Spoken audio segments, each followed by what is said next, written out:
Como dijimos, tenemos ya la primera comunicación, vamos a salir en vivo con Javier Smaldone, él es programador, a él le gusta decir en su página web que juega con computadoras, y para gente que juega con computadoras este es un tema particular, y bueno, como administrador de redes y demás tiene mucha experiencia en estos temas.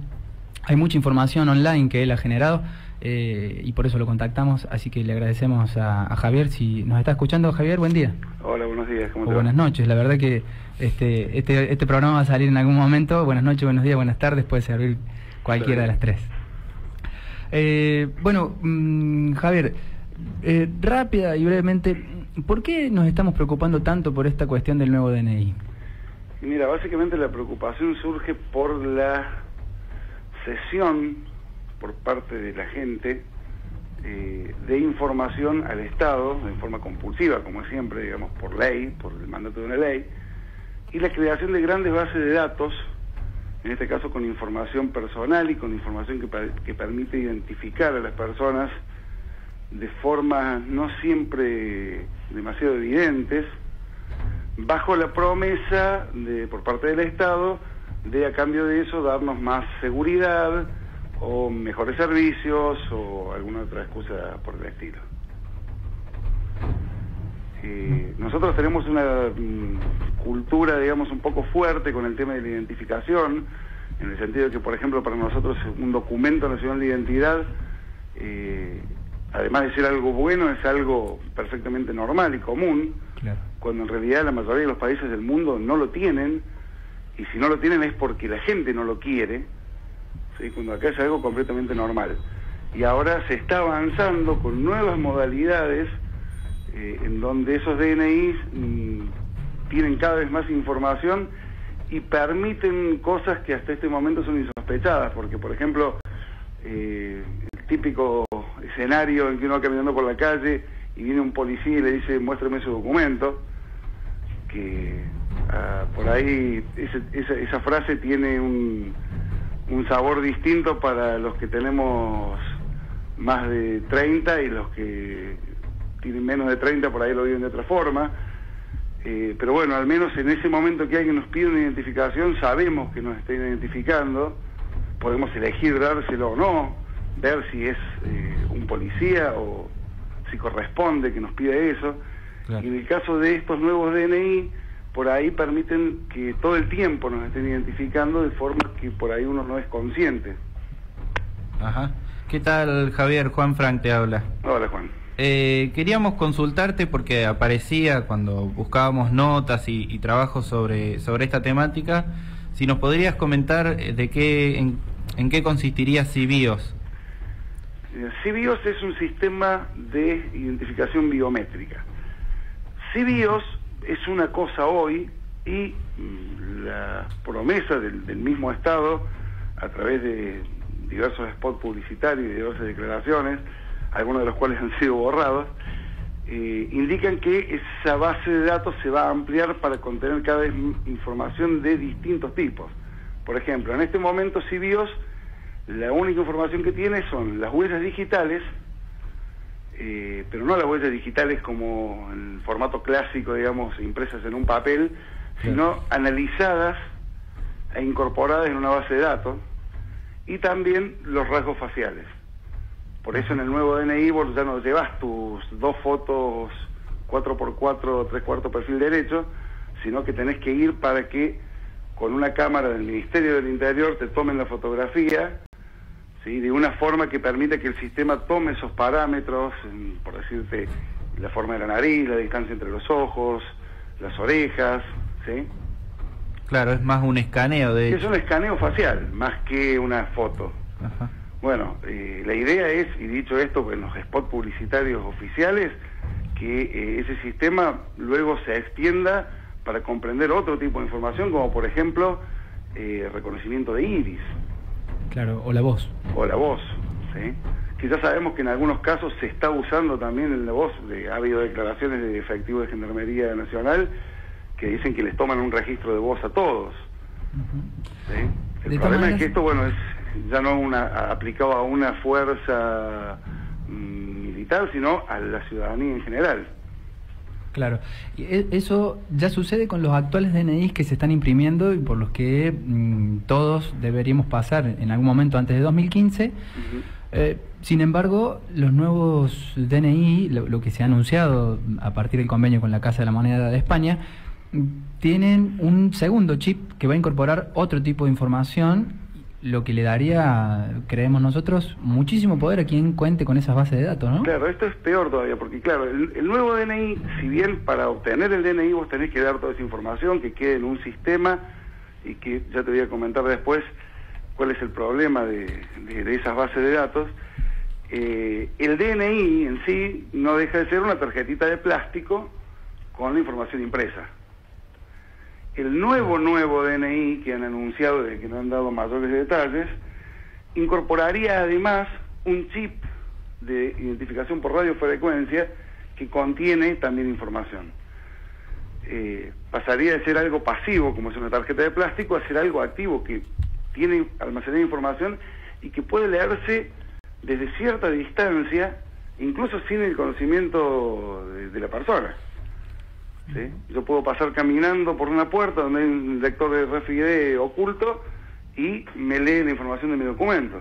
Claro, y a mí nadie me lo pidió, a eso me refería recién, cuando uno está acostumbrado a que el policía viene y le dice, muéstrame su documento. Acá ya directamente no sabemos en qué momento alguien está identificando que nosotros pasamos por tal lugar o hicimos tal cosa. Hay en Europa unos cobertores o libritos que bloquean esa señal, porque ya algunos pasaportes tienen este formato y lo que quieren evitar es que uno esté emitiendo todo el tiempo su identidad y alguien lo pueda capturar. Claro, sí, o sea, hay una forma mucho más simple. En el caso sí de los pasaportes, casi todos los pasaportes del mundo hoy en día tienen algo similar. En el caso del pasaporte, la solución es muy fácil, un martillazo. ¿Sí? Un martillazo anula el chip, el pasaporte sigue siendo válido porque la información está, aunque no pueda leerse el chip. El problema es cuando de alguna forma, y a veces muy sutilmente, se obliga a la gente a tener que tenerlo, a tener que usarlo. Por ejemplo, el ministro Randazzo anunció que este nuevo DNI podrá ser usado, por ejemplo, para pagar el pasaje de colectivo. Claro. Sí, entonces ahí ningún cobertor ni ningún martillazo me sirve de nada, porque si yo quiero viajar en colectivo voy a tener que usarlo. ¿Sí? Y ese es el truco siempre detrás de estos avances. Se nos ofrece siempre alguna ventaja. Algo va a ser más cómodo, algo va a ser más seguro, no voy a tener que llevar dinero encima, entonces no me van a asaltar. ¿Se entiende? Va a ser más rápido. Voy a obtener un descuento de una devolución del IVA. Siempre alguna pequeña ventaja para que a nosotros nos parezca que realmente es algo bueno y querramos usarlo. O el grueso de la gente quiera usarlo. Sí, Javier, te habla Dayana.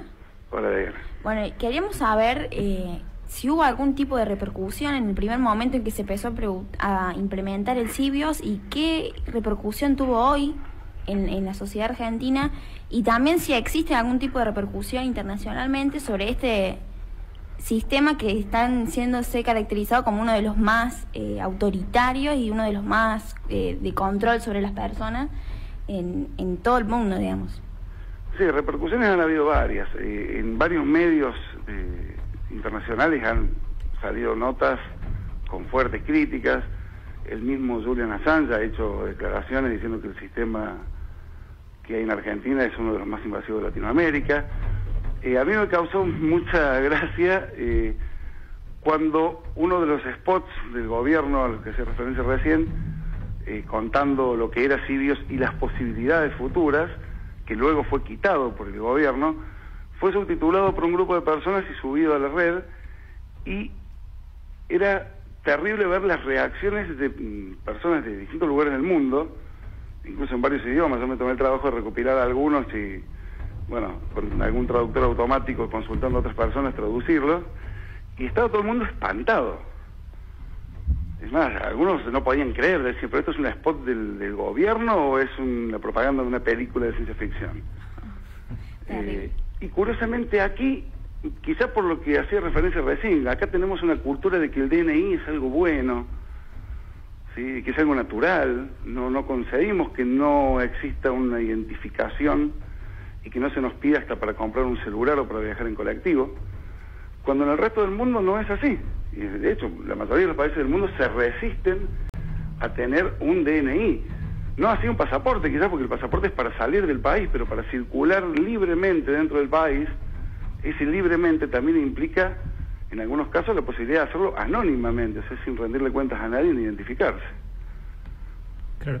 Y a la par, este chip que se va a incorporar son los que se conocen como RDIR. Por ahí suena muy técnico, pero lo que implica es una capacidad de hackeo, de craqueo, para ser más exactos, bastante alta. Esos han sido ya clonados y ha llevado muy poco tiempo poder vulnerar la seguridad que supuestamente tienen. Exactamente, hasta en eso falla, porque esa supuesta promesa de mayor seguridad tampoco es así. El que lo quiera vulnerar lo puede vulnerar. Hay todo sistema de este tipo tienen sus fallas, tienen sus formas de trampearlo. Entonces, aún en el supuesto de que fuese algo bueno, también se cae esa idea a la vista de las cosas que se le pueden hacer. Hay un argumento que yo sé que te enoja un poco, pero que suena mucho y que habitualmente se dice similar a esto: si yo no tengo nada que ocultar, ¿por qué me tengo que preocupar? A ver, entiendo, sí. Es complejo para quien no está familiarizado con estos temas defenderse de ese argumento, porque suena tan simple que es muy penetrante. Claro, sí, es una falacia bastante común, y la respuesta a eso es decir, bueno, vos haces algo malo en el baño. Claro, no. Y no te gustaría que haya una cámara. ¿Sí? El otro ejemplo, por ejemplo, es decir, bueno, en aras de la seguridad, y nos muestran a diario cómo una cámara de seguridad permitió ver el robo o ver el asalto, y no siempre capturar a los delincuentes, pero ya nos muestran como que sirve para algo. Y uno dice, o que tal caso se resolvió, por ejemplo, usando información de la tarjeta SUBE de esa persona que había viajado en colectivo y había dicho que no, que estaba en otro lado. Y nos muestran decir, bueno, ven que sirve para evitar el delito. Y si a uno le dijeran, si uno se imagina cuántos delitos se cometen o se organizan usando el teléfono, y si a uno con esa excusa le dijeran, bueno, vamos a intervenir en todos los teléfonos porque eso sin duda nos va a permitir resolver un montón de casos de secuestro, de distintos crímenes, yo creo que nadie estaría de acuerdo en una cosa así. Creo que eso ya lo superamos hace rato, la idea de la sospecha de que somos todos potenciales delincuentes o potenciales criminales. La libertad siempre tiene un costo. Claro. ¿Sí? Estaría muy bueno, o sea, sin duda no habría mucho menos de delitos si hubiera un policía parado en la puerta de cada casa, claro, del lado de adentro. ¿Sí? Pero yo creo que nadie lo aceptaría. En esa tensión, seguridad versus intimidad, el gobierno ha tomado partido por una de ellas y en ese sentido está avanzando. Y es este gobierno, me parece, porque es el que está ahora, pero la tendencia en todo el mundo es ese tipo de avances. Claro. Y yo no creo realmente que el próximo gobierno vaya a desmantelar todas estas iniciativas. Claro. Yo no he escuchado a nadie de la oposición, o de la oposición, digamos, con cierto caudal electoral, denunciar estas cosas ni oponerse firmemente.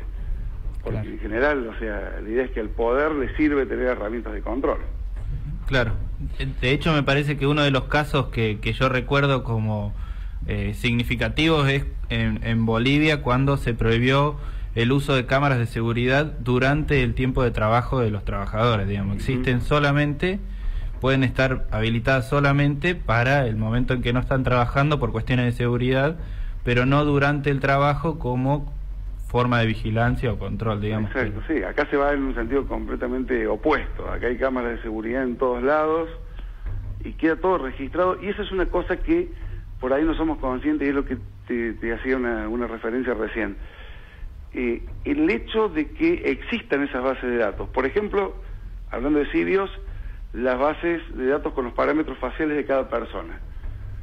Uno dice, hoy existe software para un reconocimiento tomando cualquier imagen o cualquier filmación de la gente que está ahí usando esos parámetros.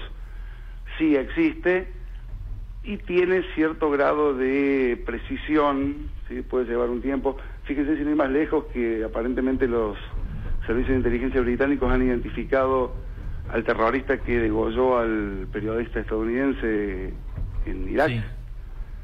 Y lo hicieron justamente tomando su fotografía, ¿sí? Bueno, existe software para hacer eso. ¿Es costoso? Sí. ¿Requiere de mucho equipamiento? Sí.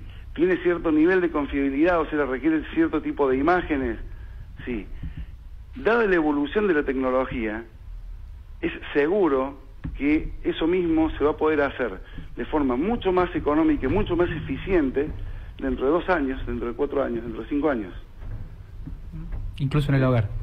Incluso, yo siempre digo, y cualquiera que tiene cierto camino recorrido en la informática sabe que lo que hoy es posible, pero costosísimo, dentro de 5 años es posible y es bastante económico, y dentro de 7, 8 está al alcance de la economía familiar. Claro. Entonces, esa información va a permanecer de aquí en adelante. Entonces, ¿qué va a permitir hacer la tecnología con esa información más adelante? Cualquier cosa que sea técnicamente posible. Javier, no sé si hay algo que vos quieras agregar o que te parezca importante destacar como para redondear. Me parece que bueno, hemos asustado bastante con la información que nos ha entregado. Sí, un poco, o sea, suena feo porque parece que uno fuera alarmista o que por ahí fuera medio paranoico, pero la realidad es esa, y es una pena que aquí en Argentina, por esta cultura de la identificación que tenemos, y que ahora parece ser que la identidad tiene que ver con mi nombre, mi apellido y mi ADN, cuando en realidad mi identidad es lo que soy yo hoy, la persona que yo elijo ser, o que estoy siendo. Estos avances nos resultan casi naturales, a la mayoría de la gente no le despierta sospechas. Hasta que por ahí pasan cosas como anoche se vio en el programa de la Nata, o que se viene viendo hace un par de días, de que, por ejemplo, el tema de que en Venezuela se empieza a usar las huellas digitales para el racionamiento de alimentos. Entonces ahí ya es un poco más violento, que te obliguen a poner el dedo para venderte o no. Pero sin embargo, aquí estamos acostumbrados a pagar con tarjeta de débito, con lo cual el banco o la tarjeta tienen exactamente la misma información que tenía en este caso el gobierno de Venezuela, ¿sí? Respecto de qué cosas compra cada uno y qué hace de su vida cada uno. Entonces estaría bueno que por ahí nos detuviéramos a pensar un poquito más qué información estamos cediendo y qué se puede hacer después con esa información. Claro. La tarea sería informarnos un poco y eventualmente tratar de resistir. Sí, y leer 1984 de Orwell. Bueno, Javier, te agradecemos muchísimo, la verdad es que ha sido muy claro, y esperemos que la gente que nos escuche tome un poco ese camino de proteger un poco la información que le pertenece y que ahora obligatoriamente va a tener que entregar al Estado. Ojalá sí sea. Gracias a ustedes por el interés. Gracias, muy amable. Era Javier Esmaldón, entonces, programador y administrador de redes, una persona entendida en temas informáticos y complejos, pero que puede explicarlo de manera sencilla y lo hemos comprobado. Aunque nos asuste un poco, ese era el motivo por el que queríamos encarar este tema en este programa.